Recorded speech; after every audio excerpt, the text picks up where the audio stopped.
Hey there. So, it took me a little while to get this video started. There's just been a lot going on. I know at my last video, I told you guys we would tell you what clinic we decided to go with. And so I'm going to do my big reveal of that in just a minute. But I just wanted to let you guys know that we are in the beginning stages, the infancy, if you will, of our IVF journey. And I have had some remarkable experiences, remarkably great, remarkably not so great. But I think I already told you some of the not so great parts that we've hit so far with just finding a clinic. Loud truck. So the remarkable parts are when people reach out to me from my social networks and my support groups, and they ask me, of all people, for help, advice, suggestion. And it humbled me, because here I am thinking I'm like a doe in headlights when it comes to this, and there's somebody else that is just starting it that knows little to nothing either, and they need help, and we're just all trying to help one another. So I had to take myself out of that mental space that I wasn't knowledgeable enough, and at least I'm resource driven, and I know how to Google, ask, dig around, fact find, and try to help someone else, because I had some tremendous help from other ladies getting this process started. So I try to offer resources for grants and loans and funding options and clinics that don't charge a shit ton of money for this process. And by the way, the American medical systems make IVF and reproductive endocrinology help for us prohibitively expensive.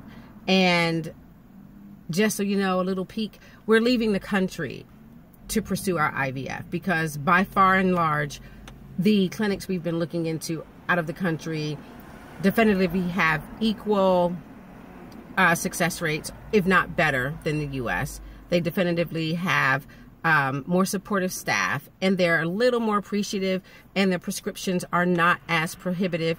Now, there are some caveats when it comes to travel, airfare, and accommodations and sorts. So you have to kind of do your own budget there for it. But for us, it comes out to be a hell of a lot cheaper to leave the country than to stay right here in our own state. And that's offensive. I mean, my already shuddering ovaries are shivering and dry up at the thought of how expensive they make this fucking process. It's not necessary. So that being said, we decided to leave the country. And I've spoken with other ladies who have made the same decision, and pretty much for the same reasons. America has marginally equal success rates for various IVF treatments. And dollars for donuts, you just have to look at your own wants and desires and expectations and budget and decide that for yourself. But there have been some really great women who I've networked with, and I've been very humbled by their questions and their faith in the information I try to give them. And it made me remember that we're all, as women on this journey, going through the same processes for the same reason at our own pace. And we have to learn to be more gentle and more kind to ourselves, as well as one another, when this process starts, because there's no right way to do it. There's no wrong way to do it. There's no guarantees in this. We all know this. There are no guarantees in this. And successes and failures happen at the drop of a hat. And there's nothing that we've done wrong. And there's nothing that we can do any differently that we aren't already doing. And so my message, I guess, overall for this video is just be kind to yourself. Forgive yourself for things that aren't even your fault. Your fertility and your success rates with this IVF process, you know, the fact that you have to do it is not your fault. It's just a thing. And if you just kind of wrap your head around the fact that this is just part of the process, that this is something you've got to work through, good, bad, or indifferent, success or failure, and that you are okay with being kind to yourself. I think, for me anyway, it makes my journey a little bit more manageable. Let's see, any other exciting developments? No, that's pretty much it. So the reasons we chose this particular clinic is because from day one, even when we were working with the first clinic, the reproductive coordinator that reached out to me, he did a lot of hand-holding and a lot of question and answers that I thought were trivial. And he didn't make me feel inadequate for asking them or stupid for asking them. He was genuine and he was compassionate, and he followed through with his emails, and he sent information, even if it was absurd to me or might have sounded absurd to someone else. He took that with the most care and compassion, and he treated me with the most dignity. And so I can't be more grateful. So even when I was working with another clinic and getting my labs done with another clinic, he was like, it's okay. Kind of got loud because I'm in truck country. So we got big old trucks out here and they get loud. And I'm in a parking lot right now. So he was amazing, and he just helped me work through the first phase of my process as it related to where I was going to spend my reproductive dollars.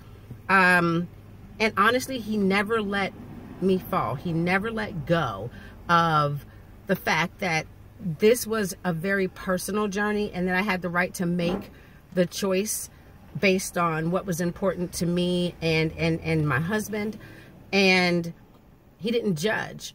And we needed that, because for us, we need a lot of hand-holding. We don't know everything about this process. We don't profess to know. Even once we're successful, we still won't know everything about this journey and this process. So every email, every phone call in the middle of the night, every text message in the middle of the day, everything was just very genuine, and he never missed a beat. And it was more than just, hey, come to our clinic and we're the best in the business and we can create all these miracles for you and yada, yada, yada. No, it was very honest. When he didn't know something, he was like, you know, I don't even know, but let me find out for you. See, I don't mind that someone doesn't know everything. I don't know everything. And I just want honesty and transparency and forthrightfulness. Again, these are words that are going to echo through most of all of my videos. And that's what I got with these guys. So all that to be said, I'm very, very happy and so looking forward to the second phase of anxiety and excitement and stress that comes with IVF, which is I get my protocol sorted out tomorrow.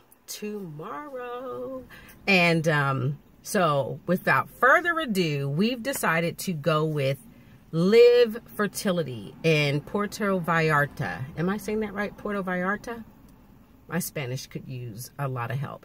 And my coordinator's helping me with my Spanish. Puerto Vallarta. And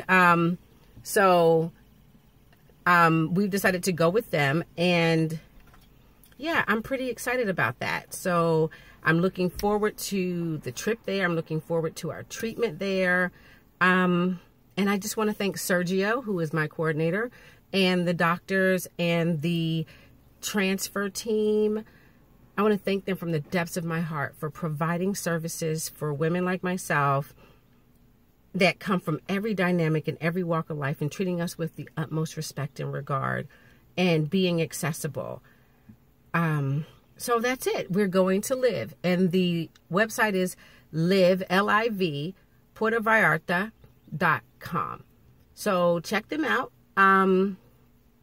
And I will be back maybe in a couple of days and let you know what my protocol is and what that process is like for us. But in the meantime, be good to yourselves. Be kind to yourselves. Love you. Love me. Bye.